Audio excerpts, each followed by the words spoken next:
የሜርሲ እናት አዝራን እንደማትወደውና እንደምትጠላው ተናግረዋለች። አዝራን በንዴት እና በብስጭት ቆይ አንቺ እንዴት ብትደፍሪ ነው እንደዚህ የምትናገሪ በማለት እህቱ ላይ ቢጮህባትም እሷ ግን በምንም ተአምር እነሱ እንደማያሸንፏትና እስከ ጥግ ድረስ እንደምትጋፈጣቸው ሜርሲ ትነግራቸዋለች። ሆኖም ግን አቶ በቃሉ እንግዲህ ያው በቃሉ አይደለም የሚባለው ከአደራ ድራማ ላይ።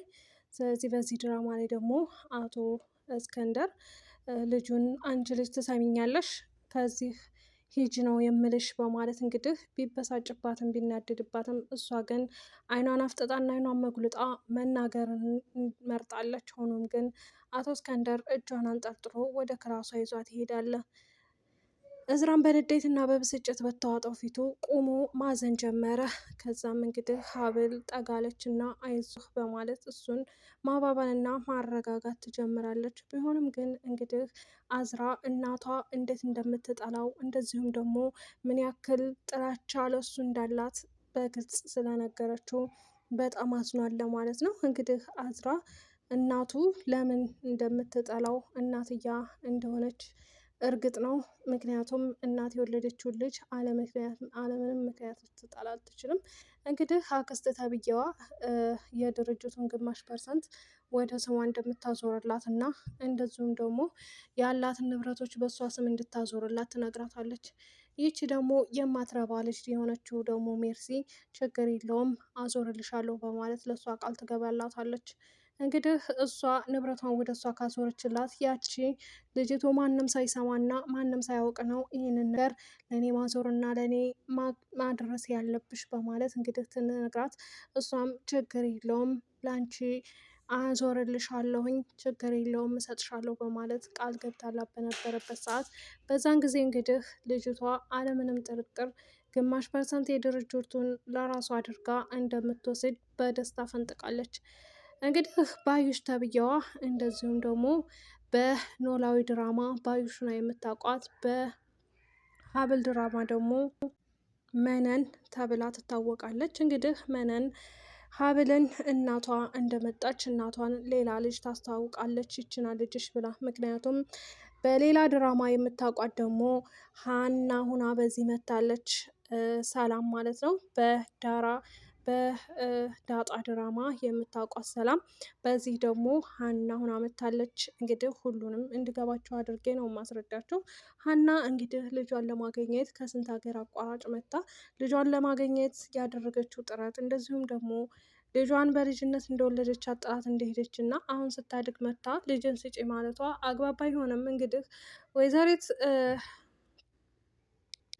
ልጇን እንደምትሰጣትና እንደዚሁም ደግሞ በከባዱ ብር እንደምትጠይቃት ለራሷ ቃል ታስገባታለች ማለት ነው።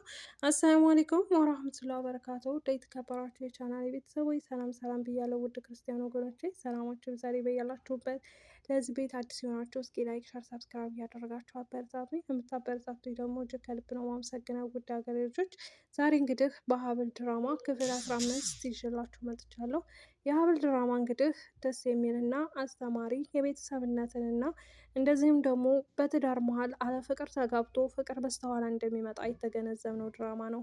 ሆኖም ግን እንግዲህ ዛሬ ክፍል 15ን ይዤላችሁ ስመጣ ክፍል 15 እንግዲህ ሀና ልጇን ለማግኘት ከሌላ ሀገር አቋራጭ ብትመጣም ወይዘሮ እንግዲህ መነን ልጇን እንደማትሰጣትና እንደዚሁም ሌላ ልጅ ፎቶ ወስዳ እንዳስተዋወቀቻት እርግጥ ነው። ልጅቱ የመንገድ ዳር ልጅ ነበረች። ከዛ ከእሷም ገንዘብ ስለምታገኝና በእሷ ገንዘብ ማግኘትና መጠቀም ስለምትፈልግ ልጇ ያልሆነችውን ልጅ ከመንገድ አንስታ ልጅሽ ይቺ ናት ብላ ይዛ በሄደችባት ሰዓት ልጅቱ አስመስላ እንደ መውደቅና ራሷን እንደመሳት ትላለች።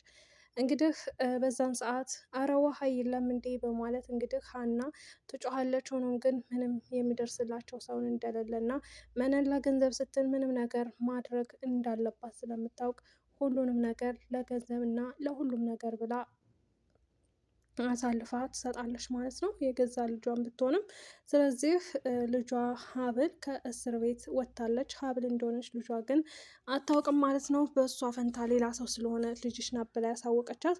ሀብል ከእስር ቤት በመውጣቷ ከእዝራ ጋር በጣም ደስተኛና ሰላማዊ ኑሮ እንደሚኖሩ እንደዚሁም ደግሞ አበባ ይዞ በዛ ጥላቻ በተሞላው አይኑና ጥላቻ በተሞላው ፊቱ ሲያያት እንዳልነበር፣ አሁን ላይ ግን በፈገግታና በፍቅር በሰላምና በደስታ ከእስር ቤት ተቀብሎ አስወጥቷታል። ከእስር ቤት የሚከፈለው መስዋዕትነት ከፍሎ ከእስር ቤት ስላስወጣት እሷን በደስታ ፍንጥቅ ብላ እንግዲህ ከእስር ቤት ስትወጣ የመጀመሪያ ከፊት ለፊቷ ያገኘችው አዝራን ነበረ። በዛም ሰዓት እንግዲህ የያዘችውን ቦርሳ ጥላ ወደ አዝራ እየበረረች በመምጣት አዝራም ተፈታሽልኝ የኔ ፍቅር በማለት አበባውን ይሰጣታል።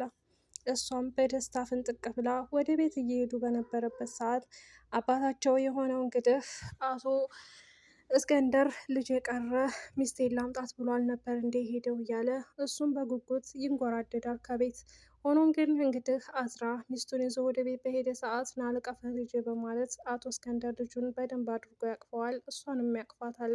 ሙጤ የሆነችውና ይቺ ተንከሲስ የሆነችው ልጅ እንግዲህ ይቺ ሌባይቱ አምራታችንና ሌባይቱ ሚስትህ መታለች በማለት እላፊ ቃል ተናግራ የሀብልን ልብ ለመስበር ያላደረገችው ነገር የለም።